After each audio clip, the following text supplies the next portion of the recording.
Welcome to Shalmali blogs. বন্ধুরা, তোমরা যারা এনজিপি স্টেশনে রাতে এসে পৌঁছচ্ছ বা যাদের খুব ভোরবেলা এনজিপি থেকে ফেরার ট্রেন আছে, অনেক ক্ষেত্রে শোনা যায় তোমরা রাতের ওই কয়েক ঘন্টা স্টেশনের ওয়েটিং রুমে বসে কাটিয়ে দাও।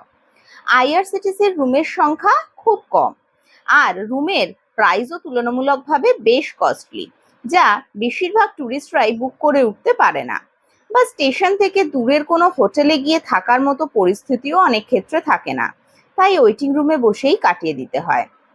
আজ এই ভিডিওটা দেখার পর ওয়েটিং রুমে বসে রাত কাটিয়ে দেওয়ার দিন কিন্তু শেষ।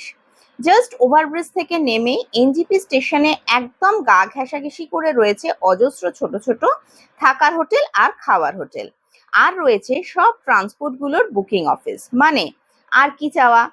সস্তায় টেস্টি খাবার, সস্তায় থাকার ব্যবস্থা, আর ভোরবেলা এখান থেকেই গাড়ি বুক করে ডাইরেক্ট দার্জিলিং, আর পুরোটাই এনজিপি স্টেশনের একদম কোলে। কোনো অটো টোটোর প্রয়োজন পড়বে না, যেন আক্ষরিক অর্থে বলতে পারো এনজিপি স্টেশনের মধ্যেই সবকিছু। এখানে 300 থেকে 500 টাকার মধ্যে রুম পেয়ে যাবে। আমরা ছিলাম সুমিত্রা লজ 2-তে। রুম ছোটর মধ্যে বেশ ছিমছাম, আবার ফ্রি ওয়াইফাই এরও ব্যবস্থা আছে। টয়লেটে ওয়েস্টার্ন ফ্যাসিলিটি অ্যাভেলেবেল, পরিষ্কার পরিচ্ছন্ন। ফোন নাম্বার আমি ডেসক্রিপশন বক্সে দিয়ে দিলাম, তোমরা চেক আউট করে নিও। আশা করছি আজকের ভিডিও তোমাদের খুব হেল্পফুল হবে।